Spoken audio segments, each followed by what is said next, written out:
Kejadian pasalnya yang ke-37. Adapun Yakub, ia diam di negeri penumpangan ayahnya, yakni di tanah Kanaan.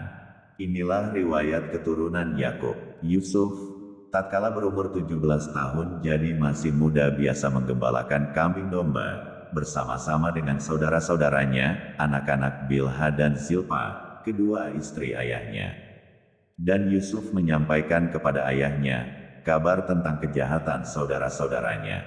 Israel lebih mengasihi Yusuf dari semua anaknya yang lain, sebab Yusuf itulah anaknya yang lahir pada masa tuanya.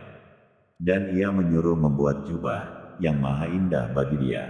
Setelah dilihat oleh saudara-saudaranya bahwa ayahnya lebih mengasihi Yusuf dari semua saudaranya, maka bencilah mereka itu kepadanya dan tidak mau menyapanya dengan ramah. Pada suatu kali bermimpilah Yusuf, lalu mimpinya itu diceritakannya kepada saudara-saudaranya, sebab itulah mereka lebih benci lagi kepadanya. Karena katanya kepada mereka, "Coba dengarkan mimpi yang kumimpikan ini. Tampak kita sedang di ladang mengikat berkas-berkas gandum, lalu bangkitlah berkasku, dan tegak berdiri. Kemudian datanglah berkas-berkas kamu sekalian, mengelilingi dan sujud menyembah kepada berkasku itu." Lalu saudara-saudaranya berkata kepadanya, "Apakah engkau ingin menjadi raja atas kami? Apakah engkau ingin berkuasa atas kami?" Jadi makin bencilah mereka kepadanya, karena mimpinya dan karena perkataannya itu. Lalu ia memimpikannya pula mimpi yang lain, yang diceritakannya kepada saudara-saudaranya.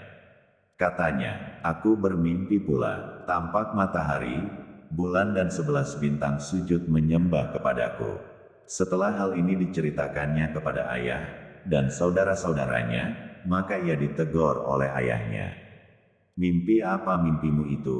Masakan aku dan ibumu serta saudara-saudaramu sujud menyembah kepadamu sampai ke tanah?" Maka iri hatilah saudara-saudaranya kepadanya, tetapi ayahnya menyimpan hal itu dalam hatinya. Pada suatu kali pergilah saudara-saudaranya menggembalakan kambing domba ayahnya dekat Sihem. Lalu Israel berkata kepada Yusuf, "Bukankah saudara-saudaramu menggembalakan kambing domba dekat Sihem? Marilah engkau kusuruh kepada mereka." Sahut Yusuf, "Ya Bapa." Kata Israel kepadanya, "Pergilah engkau melihat, apakah baik keadaan saudara-saudaramu, dan keadaan kambing domba, dan bawalah kabar tentang itu kepadaku." Lalu Yakub menyuruh dia dari lembah Hebron, dan Yusuf pun sampailah ke Sihem. Ketika Yusuf berjalan ke sana kemari di padang, bertemulah ia dengan seorang laki-laki yang bertanya kepadanya, "Apakah yang kau cari?" Sahutnya, "Aku mencari saudara-saudaraku. Tolonglah katakan kepadaku, di mana mereka menggembalakan kambing domba." Lalu kata orang itu, "Mereka telah berangkat dari sini, sebab telah kudengar mereka berkata, 'Marilah kita pergi ke Dotan.'" Maka Yusuf menyusul saudara-saudaranya itu, dan didapatinya lah mereka di Dotan. Dari jauh ia telah kelihatan kepada mereka. Tetapi sebelum ia dekat pada mereka, mereka telah bermufakat mencari daya upaya untuk membunuhnya. Kata mereka seorang kepada yang lain, "Lihat, tukang mimpi kita itu datang. Sekarang, marilah kita bunuh dia, dan kita lemparkan ke dalam salah satu sumur ini, lalu kita katakan, 'Seekor binatang buas telah menerkamnya,' dan kita akan lihat nanti, bagaimana jadinya mimpinya itu." Ketika Ruben mendengar hal ini, ia ingin melepaskan Yusuf dari tangan mereka, sebab itu katanya, "Janganlah kita bunuh dia." Lagi kata Ruben kepada mereka, "Janganlah tumpahkan darah, lemparkanlah dia ke dalam sumur yang ada di padang gurun ini, tetapi janganlah apa-apakan dia." Maksudnya hendak melepaskan Yusuf dari tangan mereka, dan membawanya kembali kepada ayahnya. Baru saja Yusuf sampai kepada saudara-saudaranya, mereka pun menanggalkan jubah Yusuf, jubah maha indah yang dipakainya itu. Dan mereka membawa dia, dan melemparkan dia ke dalam sumur. Sumur itu kosong, tidak berair. Kemudian duduklah mereka untuk makan. Ketika mereka mengangkat muka, kelihatanlah kepada mereka suatu kafilah orang Ismail datang dari Gilead, dengan untanya yang membawa damar, balsam dan damar ladan, dalam perjalanannya mengangkut barang-barang itu ke Mesir. Lalu kata Yehuda kepada saudara-saudaranya itu, apakah untungnya kalau kita membunuh adik kita itu, dan menyembunyikan darahnya? Marilah kita jual dia kepada orang Ismail ini, tetapi janganlah kita apa-apakan dia, karena ia saudara kita, darah daging kita. Dan saudara-saudaranya mendengarkan perkataannya itu. Ketika ada saudagar-saudagar Midian lewat, Yusuf diangkat ke atas dari dalam sumur itu, kemudian dijual kepada orang Ismail itu, dengan harga 20 shikal perak. Lalu Yusuf dibawa mereka ke Mesir. Ketika Ruben kembali ke sumur itu, ternyata Yusuf tidak ada lagi di dalamnya. Lalu dikoyakkannyalah bajunya, dan kembalilah ia kepada saudara-saudaranya, katanya, anak itu tidak ada lagi, kemanakah aku ini? Kemudian mereka mengambil jubah Yusuf, dan menyembelih seekor kambing, lalu mencelupkan jubah itu ke dalam darahnya. Jubah maha indah itu, mereka suruh antarkan kepada ayah mereka, dengan pesan, ini kami dapati, silakanlah Bapak periksa, apakah jubah ini milik anak Bapak atau tidak. Ketika Yakub memeriksa jubah itu, ia berkata, ini jubah anakku, binatang buas telah memakannya, tentulah Yusuf telah diterkam.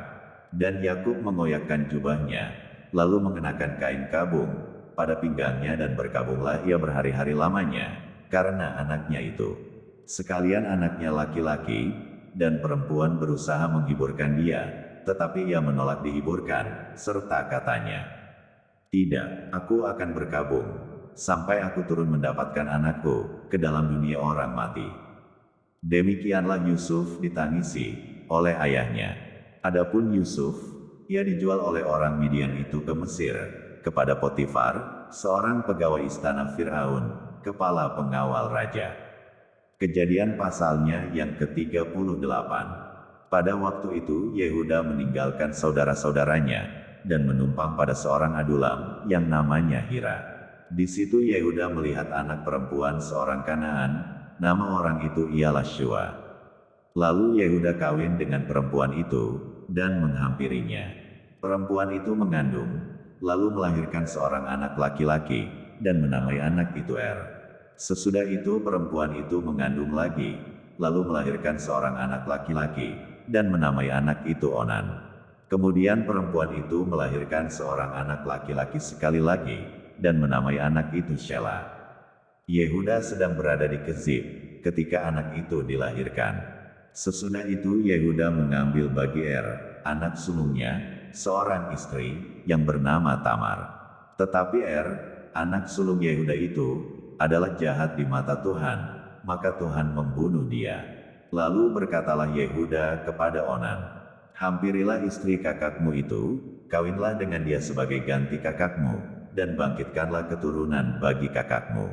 Tetapi Onan tahu, bahwa bukan ia yang mempunyai keturunannya nanti, sebab itu setiap kali ia menghampiri istri kakaknya itu, ia membiarkan maninya terbuang, supaya ia jangan memberi keturunan kepada kakaknya. Tetapi yang dilakukannya itu adalah jahat di mata Tuhan, maka Tuhan membunuh dia juga.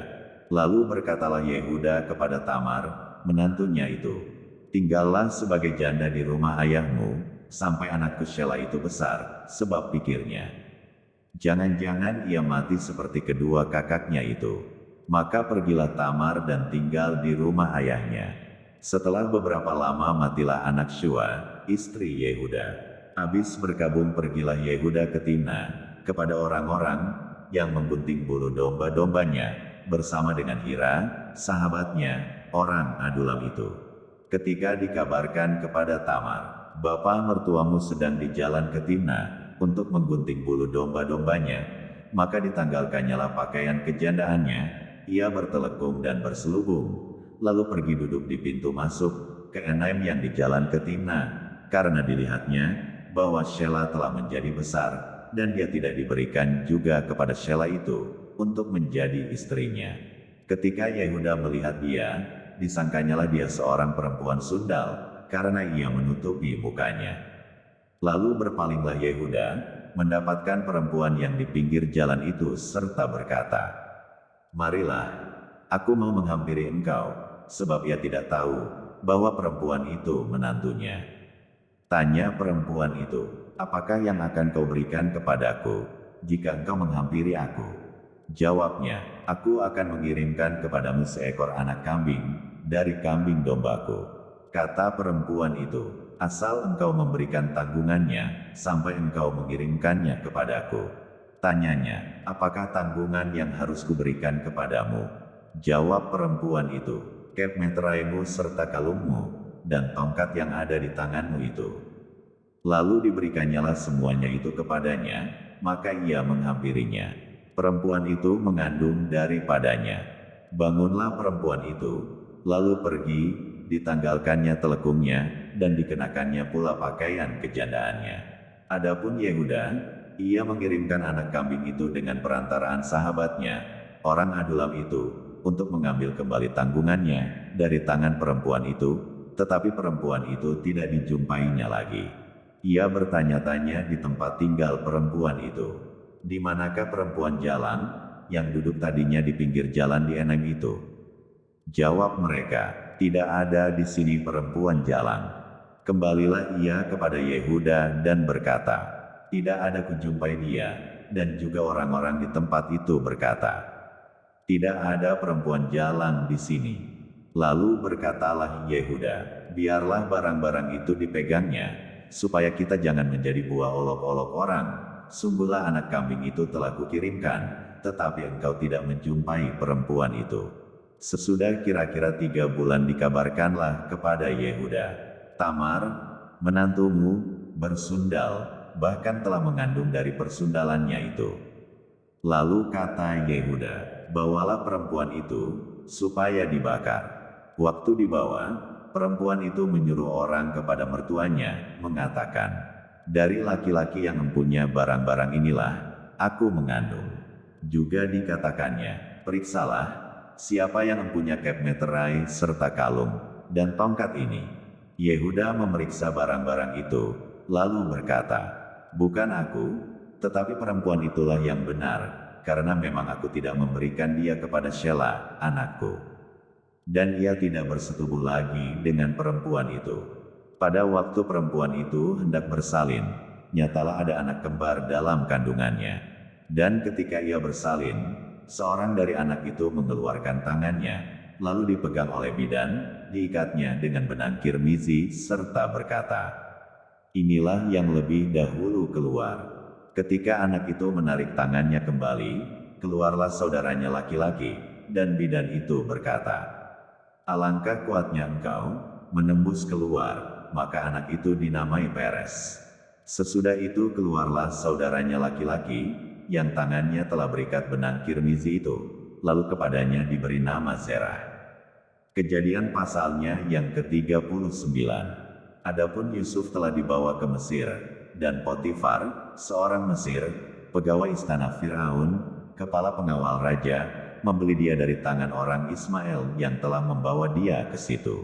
Tetapi Tuhan menyertai Yusuf, sehingga ia menjadi seorang yang selalu berhasil dalam pekerjaannya, maka tinggallah ia di rumah tuannya, orang Mesir itu. Setelah dilihat oleh tuannya, bahwa Yusuf disertai Tuhan, dan bahwa Tuhan membuat berhasil segala sesuatu yang dikerjakannya, maka Yusuf mendapat kasih tuannya, dan ia boleh melayani dia. Kepada Yusuf diberikannya kuasa atas rumahnya, dan segala miliknya diserahkannya pada kekuasaan Yusuf. Sejak ia memberikan kuasa dalam rumahnya, dan atas segala miliknya kepada Yusuf, Tuhan memberkati rumah orang Mesir itu, karena Yusuf, sehingga berkat Tuhan ada atas segala miliknya, baik yang di rumah maupun yang di ladang. Segala miliknya diserahkannya pada kekuasaan Yusuf, dan dengan bantuan Yusuf, ia tidak usah lagi mengatur apa-apapun, selain dari makanannya sendiri. Adapun Yusuf itu manis sikapnya, dan elok parasnya. Selang beberapa waktu, istri tuannya memandang Yusuf dengan berahi, lalu katanya, marilah tidur dengan aku. Tetapi Yusuf menolak, dan berkata kepada istri tuannya itu, dengan bantuanku, tuanku itu tidak lagi mengatur apa yang ada di rumah ini, dan ia telah menyerahkan segala miliknya pada kekuasaanku, bahkan di rumah ini ia tidak lebih besar kuasanya daripadaku. dan tiada yang tidak diserahkannya kepadaku, selain daripada engkau, sebab engkau istrinya. Bagaimanakah mungkin aku melakukan kejahatan yang besar ini, dan berbuat dosa terhadap Allah? Walaupun dari hari ke hari perempuan itu membujuk Yusuf, Yusuf tidak mendengarkan bujukannya itu, untuk tidur di sisinya, dan bersetubuh dengan dia. Pada suatu hari masuklah Yusuf ke dalam rumah untuk melakukan pekerjaannya, sedang dari seisi rumah itu, seorang pun tidak ada di rumah. Lalu perempuan itu memegang baju Yusuf sambil berkata, "Marilah tidur dengan aku." Tetapi Yusuf meninggalkan bajunya di tangan perempuan itu dan lari keluar. Ketika dilihat perempuan itu, bahwa Yusuf meninggalkan bajunya dalam tangannya, dan telah lari keluar, dipanggilnyalah seisi rumah itu, lalu katanya kepada mereka, "Lihat, dibawanya kemari seorang Ibrani, supaya orang ini dapat mempermainkan kita. Orang ini mendekati aku, untuk tidur dengan aku, tetapi aku berteriak-teriak dengan suara keras. Dan ketika didengarnya bahwa aku berteriak sekeras-kerasnya, ditinggalkannyalah bajunya padaku, lalu ia lari keluar. Juga ditaruhnya baju Yusuf itu di sisinya, sampai tuan rumah pulang." Perkataan itu jugalah yang diceritakan perempuan itu kepada Potifar, katanya, "Hamba orang Ibrani yang kau bawa kemari itu, datang kepadaku untuk mempermainkan aku. Tetapi ketika aku berteriak sekeras-kerasnya, ditinggalkannya bajunya padaku, lalu ia lari keluar." Baru saja didengar oleh tuannya, perkataan yang diceritakan istrinya kepadanya. "Begini-begitulah aku diperlakukan oleh hambamu itu," maka bangkitlah amarahnya. Lalu Yusuf ditangkap oleh tuannya, dan dimasukkan ke dalam penjara, tempat tahanan-tahanan raja dikurung. Demikianlah Yusuf dipenjarakan di sana. Tetapi Tuhan menyertai Yusuf, dan melimpahkan kasih setianya kepadanya, dan membuat Yusuf kesayangan bagi kepala penjara itu. Sebab itu, kepala penjara mempercayakan semua tahanan dalam penjara itu kepada Yusuf, dan segala pekerjaan yang harus dilakukan di situ, dialah yang mengurusnya. Dan kepala penjara tidak mencampuri segala yang dipercayakannya kepada Yusuf, karena Tuhan menyertai dia, dan apa yang dikerjakannya dibuat Tuhan berhasil.